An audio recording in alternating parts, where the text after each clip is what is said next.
आज के समय में पेशेंट की या सभी व्यक्तियों की लाइफ ऐसी है कि भाई टेंशन बहुत ज़्यादा है लाइफ में। कोई व्यक्ति कैसे परेशान है, कोई कैसे, सब डिफरेंट डिफरेंट सिचुएशंस में फँसे हुए हैं। तो सभी की अपनी अलग-अलग टेंडेंसीज़ होती हैं, सभी के अपने जो इमोशंस होते हैं वो अलग-अलग होते हैं। तो सभी की जो अंदर से रिएक्शंस हैं वो अलग-अलग होती हैं। काम की मुद्दे की बात ये है कि कोई ऐसा पेशेंट है जिसको नींद की प्रॉब्लम हो गई है, खास करके टेंशन और स्ट्रेस की वजह से। डॉक्टर साहब मुझे तो इतनी प्रॉब्लम हो गई है कि मुझे नींद आनी बंद हो गई है, नींद आनी कम हो गई है, केवल 4 घंटे की नींद आती है, मैं बातों को सोचता रहता हूँ। छोटे-छोटे जो पॉइंट्स हैं, छोटी-छोटी जो चीज़ें हैं उन्हीं के बारे में वो सोचता रहता है। चिंता, तनाव, स्ट्रेस लाइफ में बहुत ज़्यादा है, नींद कम है। तो ये वीडियो आपके काम का है या फिर आपके आस-पास किसी ऐसे व्यक्ति को हो, तो उनको भी आप ये दवाइयाँ दे सकते हैं। दवाइयाँ सेफ हैं, इनका कोई साइड इफेक्ट नहीं है।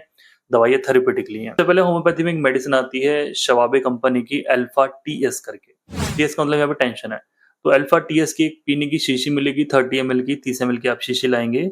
इसकी 15 से 20 बूंदें दिन में 3 बार आधे कप पानी में आप इसको डाल के पेशेंट को पिलाइए। रेगुलर में पिलानी है, ऐसा नहीं कि 2 दिन पिलाइए कि डॉक्टर साहब असर नहीं हो रहा। रेगुलर में पिलाइए, इसका कोई ऐसा नुकसान नहीं है। खाना खाने के बाद आप ये दवाई दीजिए। ठीक है? ये होगी पहली मेडिसिन। सेकंड मेडिसिन आपको एक आयुर्वेदिक लानी है जिसका नाम है अश्वगंधा। अश्वगंधा का आपने शायद नाम सुना हो और मेल फीमेल्स इसको कोई भी ले सकता है क्योंकि एंटी स्ट्रेस भी ये प्रॉपर्टीज इसके अंदर होती है। लोग इसको सेक्सुअली से ही जोड़ते हैं बट मैं हमेशा बोलता हूँ भाई एक जो मेडिसिन है या हर्ब है उसके मल्टीपर्पज जो है काम होते हैं। तो एंटी स्ट्रेस भी होती है, एंटीऑक्सीडेंट प्रॉपर्टीज भी इसके अंदर होती हैं। तो इसको आप यूज कीजिए।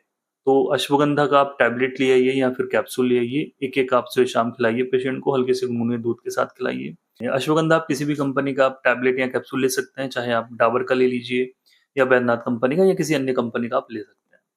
ठीक है? इसका भी कोई ऐसा नुकसान नहीं है, बॉडी में आपको और एनर्जी फील होगी, आपको नींद सही से आनी शुरू हो जाएगी। और आप देखेंगे कि आप अगर चाय का सेवन ज़्यादा करते हैं या फिर आप अगर कॉफ़ी ज़्यादा पीते हैं, इन चीज़ों को आपको अवॉइड करना होगा क्योंकि चाय, कॉफ़ी एक तरह का स्टिमुलेंट होता है हमारे नर्वस सिस्टम के लिए।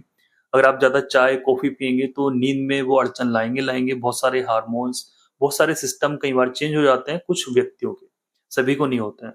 क्योंकि मैं ऐसा बिल्कुल नहीं बोलूँगा जी चाय ज़हर है, नहीं पीनी है, शुगर ज़हर है, नहीं पीनी है, आपको फल भी नहीं खाने हैं, आपको ये भी नहीं खाना है, वो भी नहीं खाना है, बच्चों को बिस्किट भी नहीं देना है, चाय भी नहीं देना है, दूध भी नहीं देना है, बादाम ऐसे खाना है। ये सारी जो है बेकार की चीज़ें हैं, मेरे हिसाब से ये सब बेकार की चीज़ें हैं। पहले के लोग भी जीते आ रहे हैं सारी चीज़ों को खा पी के, तो आप मज़े में रहिए, सब कुछ खाइए-पिइए।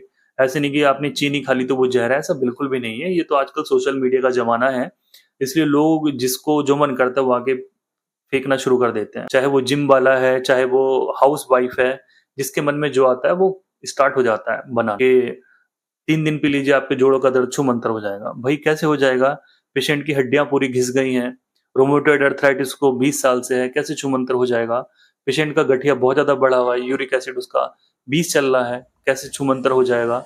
तो बहुत सारी चीज़ें हैं और उनमें मिलियंस में जो है व्यूज़ आते हैं, पता नहीं क्यों देखती है पब्लिक, उनको शेयर भी करती है। उसके अंदर कुछ खास नहीं मिलता। सारे व्यक्ति एक ही चीज़ आके बोलते हैं, भई चने ले लीजिए और ये ले लीजिए। होम रेमेडीज़ बतानी शुरू कर देते हैं, लोग उसको फ़ॉलो करते हैं और बाद में नीचे फिर कमेंट्स भी करते हैं कि डॉक्टर साहब हमें तो कुछ नहीं हो रहा, फ़ायदा नहीं लग रहा, नहीं लग रहा है। वही वो डॉक्टर साहब थोड़ी हैं, उनको तो इतनी सी चीज़ पता है, उनको तो व्यूज़ से मतलब है। पेशेंट को ठीक करना ना करना वो तो एक डॉक्टर जानता है ना, क्लिनिक में बैठ के कि सामने क्या स्थिति है, सामने क्या बीमारी है, ठीक होगी या नहीं होगी या फिर केवल मैनेज किया जा सकता है। वो तो केवल एक डॉक्टर समझता है, ये फालतू के लोग थोड़ी समझेंगे। उसी तरीके से इंस्टाग्राम पे मैंने एक पहले भी वीडियो बनाया था, एक व्यक्ति है वो गारंटी के साथ बोलता है, बुढ़ापा नहीं आएगा, आपको ये चीज़ें खानी है। वो एंड में क्या बताता है, भई विटामिन ई लगाना है, ये विटामिन ई खाना है। क्या ये सारी चीज़ें पुरानी हो गई हैं? वो विटामिन ई है, सभी लोग जानते हैं भई अच्छा काम करता है।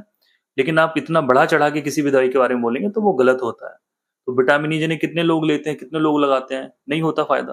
तभी बोला जाता है भई सही जानकारी को आप शेयर कीजिए, फ़ॉलो कीजिए, फालतू की चीज़ें या फालतू के वीडियोज़ मत देखिए, कोई फ़ायदा नहीं है। इस वीडियो को यहीं पे खत्म करते हैं। बाय-बाय।